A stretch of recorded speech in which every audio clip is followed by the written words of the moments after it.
లక్షల మంది ఫ్యాన్స్ తరలి రావడంతో తొక్కిసలాట జరిగింది అనేది చెప్తున్నారు. పూర్ ప్లానింగ్ కానీ సెక్యూరిటీ అరేంజ్మెంట్స్ కానీ కరెక్ట్గానే ఉన్నాయి అనేది ఒక విధమైన ఆయన వాదన. దాంతోపాటుగా ఓపెన్ టాప్లో ఊరేగింపు అనేది వద్దని మేము ముందే చెప్పామని కూడా ఆయన వెర్షన్గా కనిపిస్తోంది. డెఫినెట్గా ఎందుకు లక్షల మంది వచ్చింది అనేటువంటిది కూడా ప్రధానంగా చూడాలి. సాధారణంగా ఒక క్రికెట్ మ్యాచ్ ఉంటే ఆ క్రికెట్ మ్యాచ్కి సంబంధించినటువంటి స్టేడియం కెపాసిటీ ఆధారంగా టికెట్స్ ఇష్యూ చేస్తారు. ఎవరి దగ్గర అయితే టికెట్స్ ఉంటాయో అంతేమంది ఒక క్రికెట్ స్టేడియానికి వస్తారు. దాని ఆధారంగా మొత్తం సెక్యూరిటీ అనేది ఏర్పాటు చేయడం జరుగుతుంది, ఏ గేట్ నుంచి ఎంతమంది వెళ్ళాలి అనేటువంటిది. బట్ ఈరోజు ఫ్యాన్స్ అందరికీ అలో చేయడం వల్ల దాదాపు 18 సంవత్సరాల తర్వాత ఆర్సీబీ అనేటువంటిది కప్ గెలిచింది. సో డెఫినెట్గా నిన్నటి నుంచి చూసుకుంటే కొంతవరకు కర్ణాటకలో ముఖ్యంగా బెంగళూరియన్స్ అందరూ కూడా ఒక సొంత విజయంగా దీన్ని టీంను ఓనప్ చేసుకున్నటువంటిది.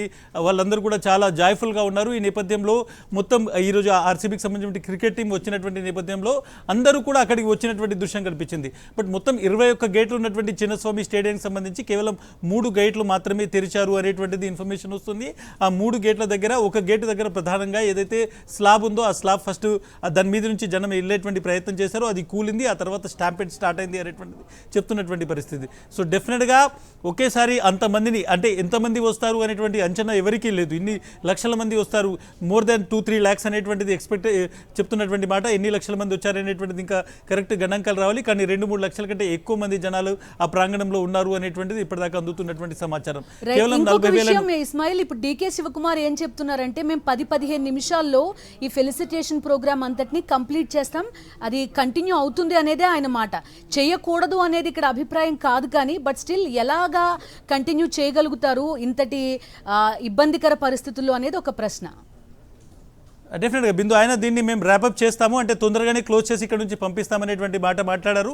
బట్ డెఫినెట్గా అది కంటిన్యూయేషనా లేకుంటే తొందరగానే ఎక్కడి నుంచి పంపించేయడం అనేటువంటిది దట్స్ డిఫరెంట్ థింగ్. కానీ ఎక్కడ ల్యాబ్స్ జరిగిందనేటువంటిది ప్రధానమైనటువంటి అంశము. ఇన్ని లక్షల మంది అక్కడికి వస్తున్నారని తెలిసిన తర్వాత ఏ గేట్ నుంచి ఎంతమందిని పంపించాలి, ఎంతమందిని అలో చేయగలుగుతారు, నిజంగానే అన్ని లక్షల మంది వస్తే ఏంటిది అనేటువంటి ఒక అంచనా లేకపోవడం. ఎందుకంటే ఎంతమందికి టికెట్స్ ఉన్నాయి అనేటువంటి, ఎంతమందికి పాసెస్ ఉన్నాయి అనేటువంటి ఆలోచనలు కూడా లేదు. సో ప్రతి ఒక్కరు ఎవ్రీబడి ఈజ్ వెల్కమ్ అనేటువంటి నేపథ్యంలో ప్రతి ఒక్కరిని పిలిచిన నేపథ్యంలోనే ఈ స్థాయి తొక్కిసలాట జరిగిందనేటువంటి చాలా స్పష్టంగా అర్థమవుతోంది. పోలీసులు 5,000 మంది కాదు 10,000 మంది ఉన్నప్పటికీ వచ్చేటువంటి వాళ్ళు ఎంతమంది ఉన్నారు అనేటువంటిది కూడా మనం చూడాల్సి ఉంటుంది.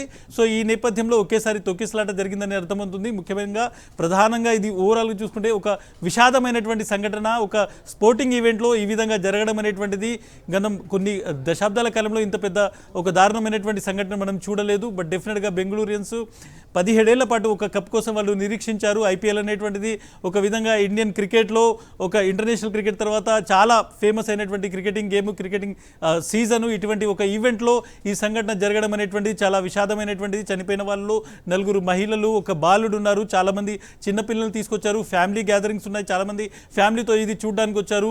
విరాట్ కోహ్లీ కావచ్చు, లేకుంటే టీఎంకి సంబంధించినటువంటి చాలామంది ప్లేయర్స్కు ఫ్యాన్స్ ఉన్నారు.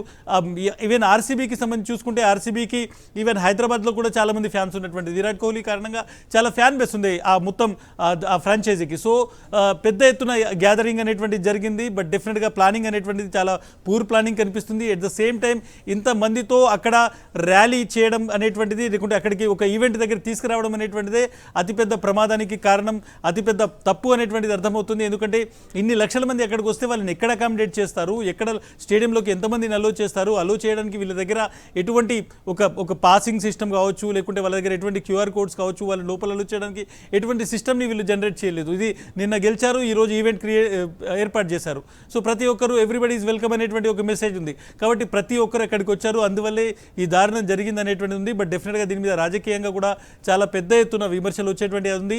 బట్ ఇప్పటి వరకు 11 మంది చనిపోయారు అనేటువంటి మాట చెప్తున్నారు. 50 మంది సీరియస్గా ఇంజురీ అయ్యారు. అత్యంత విషమంగా 4-5 పరిస్థితి ఉంది. చాలా పెద్ద విషాదంగా మనం చూడాల్సి ఉంటుంది. బట్ ప్లానింగ్ అనేటువంటిది, ముఖ్యంగా తొక్కిసలాట అనేటువంటిది ఓవర్ పీరియడ్ ప్రతి చోట మనం చూస్తున్నాం. ఎక్కడ తొక్కిసలాట జరిగినా అందులో ప్లానింగ్ సరిగా లేకపోవడం, కొంతమంది నిర్లక్ష్యం, అధికారులు ముందు నుంచి ప్రిపేర్గా ఉండకపోవడము, ప్రభుత్వాలు దాని మీద కాన్సన్ట్రేట్ చేయకపోవడం అనేటువంటిది చాలా కీలకమైనటువంటి అంశంగా కనిపిస్తుంది. బట్ బెంగళూరులో ఈ విషాదం అనేటువంటిది క్రికెట్ చూసేటువంటి మొత్తం దేశవ్యాప్తంగా ఉన్నటువంటి క్రికెటింగ్ ఫ్యాన్స్కి కావచ్చు, ప్రపంచంగా వ్యాప్తంగా ఉన్న క్రికెట్ అభిమానులు, ముఖ్యంగా మన పక్క స్టేట్ ఇంత దారుణ సంఘటన అనేటువంటిది చాలా ఘోరం.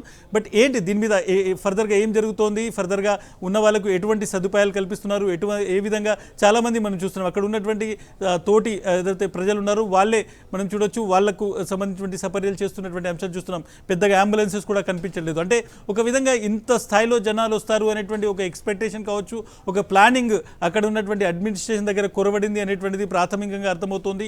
ఎట్ ద సేమ్ టైం తొక్కిసలాట జరగడానికి ఒక స్లాబ్ కూలడం అనేటువంటిది ఫస్ట్ ట్రిగర్ పాయింట్గా చెప్తున్నారు.